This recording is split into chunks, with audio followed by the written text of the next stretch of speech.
Welcome back to 100 Lies the God Culture teaches about the Philippines.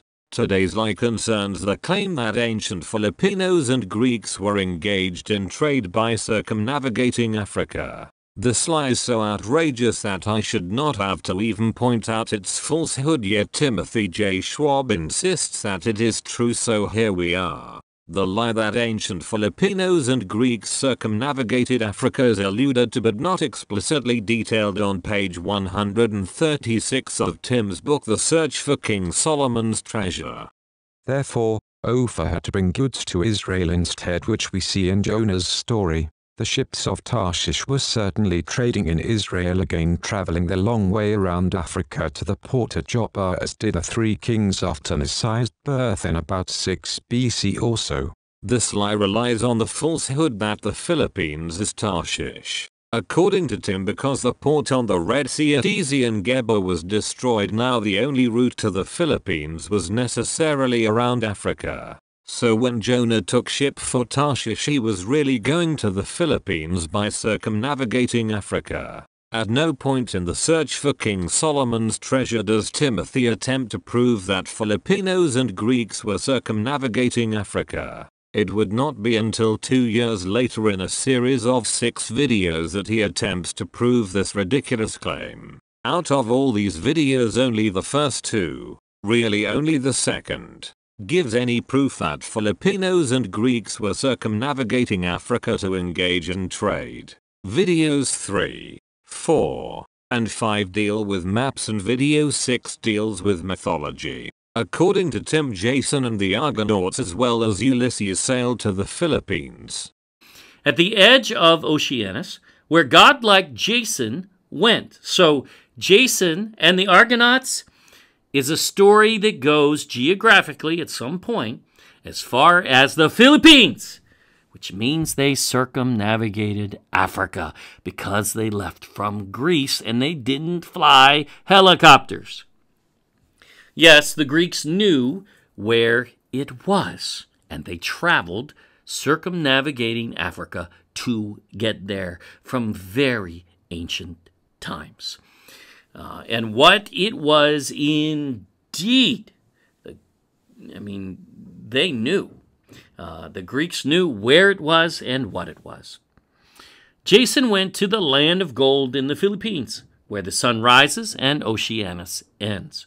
Boom! This is clear. It all fits, it all ties, and they had to circumnavigate Africa all these many times, okay? These characters, especially in the Odyssey and the Iliad, they're going there physically in their ships. Even Jason and the Argonauts went to the Philippines. That's what it says. It should not be surprising that not even in videos 1 and 2 does Tim give any concrete proof that Filipinos and Greeks were circumnavigating Africa to engage in trade. He offers zero archaeological evidence to back up his claims. In fact, in the first video, Tim says he does not even need to prove this claim because the Bible says it. This first video will set foundation specifically regarding biblical accounts where the Bible says ancients circumnavigated, they sailed around Africa as fact. The Bible is fact, you know. If you don't believe that, well, don't call yourself a Bible scholar, or a believer of the Bible. And yes, it most definitely does, no doubt, say that. That will be our foundation. Does the Bible come out and say it? You know, the Bible doesn't come out and say a lot of things, but when you see the beginning of the narrative and the end of the narrative, it's obvious what happened. According to Tim, the Bible implies that the circumnavigation of Africa happened because that was the only way to get to Tarshish. But that assumes that the Philippines is Tarshish. It is not, but that is a lie for another time. So here we have history, yes, history, that in 800 BC, the ships of Tarshish, the Greek ships, yes, from the Greek colony over in the Philippines, were able to show up in Joppa, Israel, on the Mediterranean. How about that?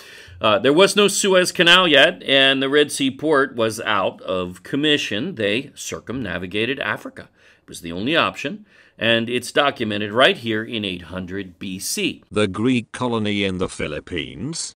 The Greek ships, yes, from the Greek colony over in the Philippines. The Greek colony in the Philippines. The Greek colony over in the Philippines. The Greek colony over in the Philippines. The Greek colony over in the Philippines. Greek colonies in the Philippines.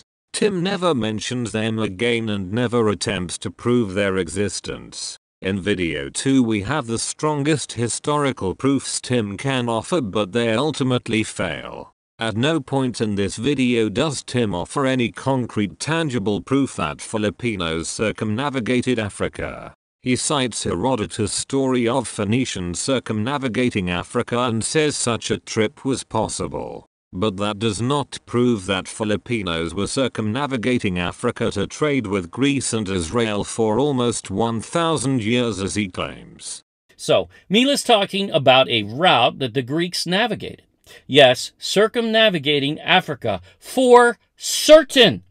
That's what this is showing. This map documents that the Greeks circumnavigated Africa, period. Even if you don't agree that those islands are the Philippines, which you really can't disagree with it, but even if you do, you still have to conclude that the Greeks circumnavigated Africa. Done. I mean, there wasn't even a canal built until 200 BC. Hello? They were running this route from 800 to 150 BC. So, duh. Now, imagine that. The 43 AD mapping covers that whole era in fact. Now, that's evidence, and it's indisputable evidence, and again, it proves that they circumnavigated Africa. Indeed, successfully, they brought back gold from Christ. What an incredible lie. Neither Mila's map nor any other ancient map shows southern Africa or the Philippines, which means the Greeks did not circumnavigate Africa. Surely the whole world would know about this route if it was being plied for so long. I mean, who can keep a secret like that for hundreds of years? The fact that Herodotus expresses disbelief that the Phoenicians circumnavigated Africa and totally ignores that Greeks and Filipinos were circumnavigating Africa to trade ought to be enough to alert any student of history that this did not take place. But according to Timothy J. Schwab, the route was super top secret, which is why no one knew about it. The Greeks knew they knew how to sail to Chrysosphere. They knew exactly where it was, but why would the Greeks share their location for their land of gold so publicly while they're still going there? Think about that. The answer's easy. They wouldn't broadcast that. Oh, hello, world. Here's where we go to get our gold. Oh, wait a minute. You're all going there too? Oh, I didn't mean for you to go. I was just letting you know, because I didn't think anybody would follow the route. Duh. Again, this is not proof. The reason no one knew about this route is not because it was top secret, but because it was not being plied at all, as all ancient maps show us nothing of southern Africa or even the Philippines. Filipinos and Greeks were not circumnavigating Africa for 1,000 years to engage in trade. That is a ridiculous lie.